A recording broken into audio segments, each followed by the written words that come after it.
Basi kama gisi ninavyokuambia ndo gisi ilivyo. Mwenzangu, ilifika kipindi mimi nilikuwa niko kazini, nasikia machali na ncheza. Niko kusoko kwa sababu kipindi kile nilikuwa niko nashona manguo. Niko nashona wapi viendeke. Sorry, nashona viendeke. Nikasikia tu nafsi na nituma niende nipumzike. Nikaenda nyumbani.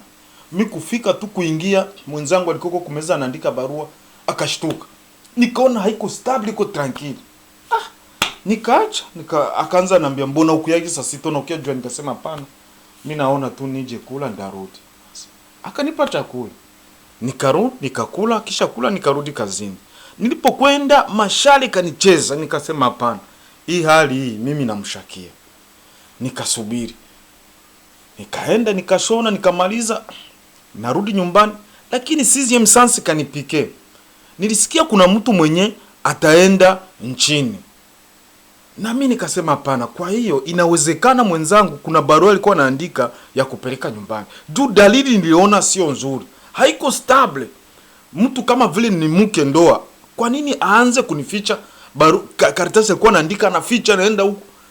Ndoa, mke na mume ni kitu kimoja, hauwezi mficha mwenzako. Nikaona hapana, hapa kuna kitu. Nikaenda pale kwenye nilisikia kuna mtu ataenda nchini. Nikafika pale nikawasalimia. Yaani nikatombolesha tu kwa kusema wazani, nikasema naomba ile barua mwanamke alileta hapa kwa sababu tulisahau kuandika namba za simu, huenda watatupigia. Basi nikaona tu banaleta ile barua, nikasema nashukuru. Nikafungua ile barua nikaisoma. Mambo yenyewe alikuwa aliandika mtoto mwanamke ni hatari. Nikasoma, alikuwa anaandika kwa uchache, alikuwa anaandika mama, ni kweli hii inchi batu banaenda Bulaya.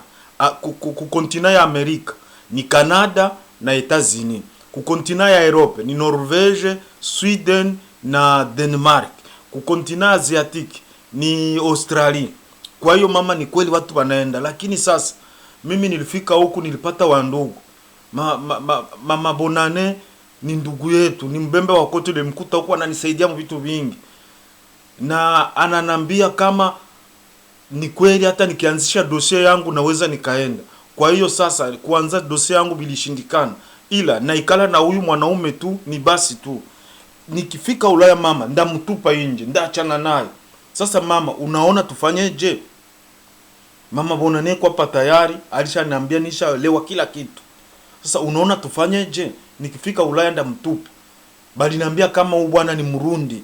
Kwanza ukimwangalia ni mkubwa kwangu. Tena Murundi. Nilipata sifa zake kambini. Kwa hiyo mama, unaona tufanye aje? Basi nilipopata hiyo barua, kitu nilichofanya nikakompose ingine barua mbio mbio, nikaandika vingine vya ovyo ovyo, ile nikaichunga. Kisha wiki nikaenda kwa mchungaji Bwiseze, nikaomba kuongea na mke wake, nikamfahamisha, nikampa na barua.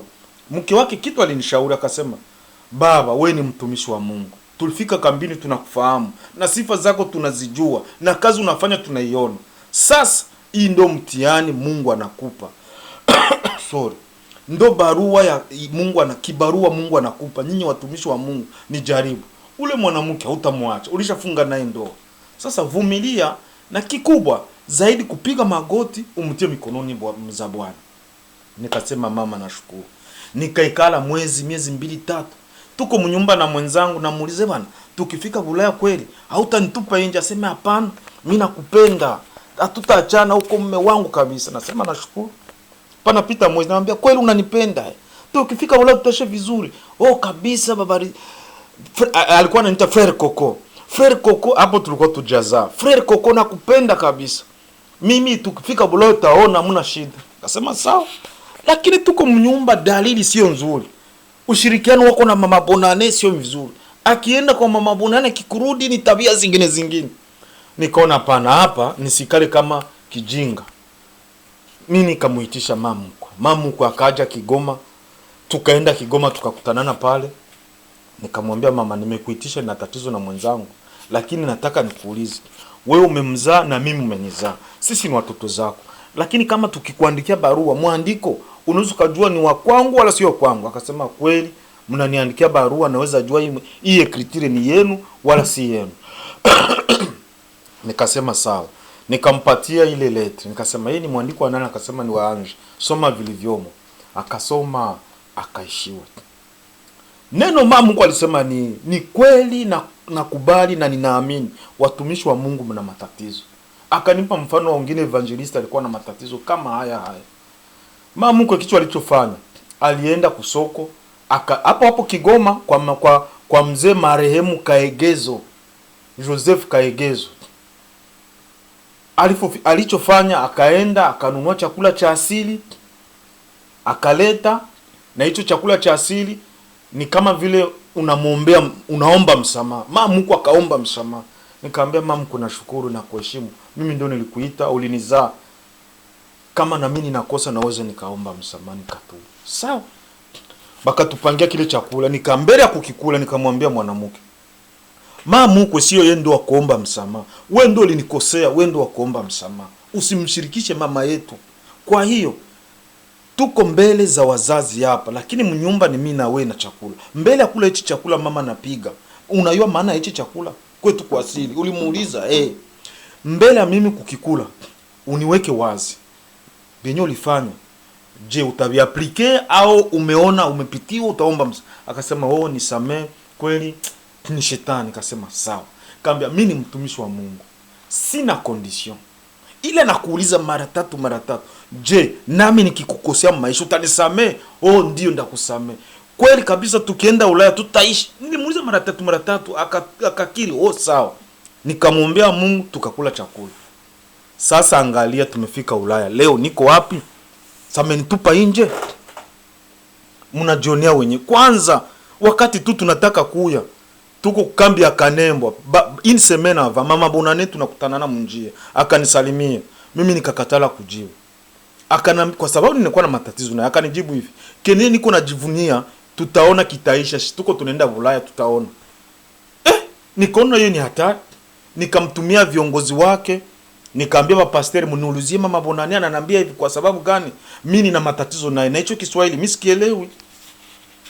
Akafanya kikao, jibu alinipa sema, ni juri nilimsalimia, ndio maana alisema hivi. Nikasema sawa, nashukuru. Lakini mimi nilichofanya, nilienda wizara mambo ya ndani nikaripoti, nikaenda polisi nikaripoti, nikaenda haseri nikaripoti. Nikasema bana, mimi naogopa kwenda nchi na huyu mama. Ni hivi ni wakasema, barua hii tunakupa, ikitokea nenda kwa vyombo husika kule. Sasa bandugu, leo niko hapa Ulaya. Kile Kiswahili alisema ni kenye najivunia, tutaona kitaisha, tunaenda Ulaya. Je, leo niko wapi? Leo mwanamke amenifukuza. Si ni yeye? Tulipofika tu Ulaya tungali mu reception, alikuwa natoka mnyumba saa 2 anaenda kwake. Asubuhi anarudi jioni saa 4. Nikimshauri fujo. Kunitukana, maana yake kunitukana umbwa nini? Naambia bwana, ndio mashauri ulileta ile mwenzangu.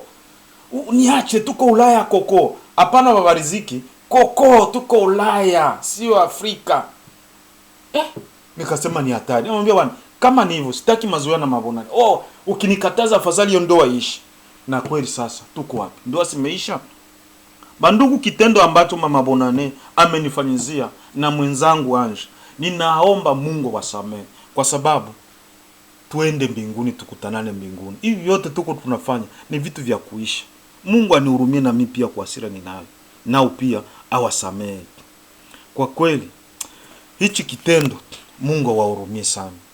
Angalia, kuna siku mama Bonane alitungali mu reception hapa Ulaya Amersfoort hapa Holland.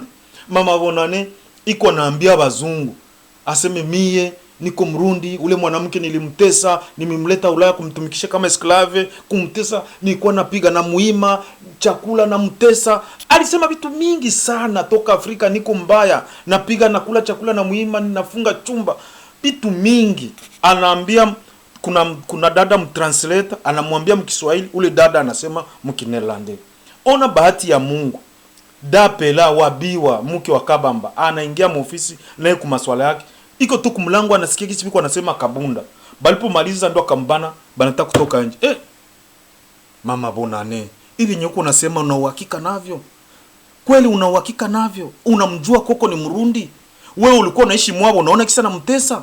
Kumbe wewe ndio unavunja ndoa ya watu. Karibu wagombane. Nina uhakika na ushuhuda mama, yani Dapela akamtombokea akamshauri. Angalia leo sasa, leo si vinaonekana wazarani. Kwanza tungali tu pale kwa Amosfort ku reception.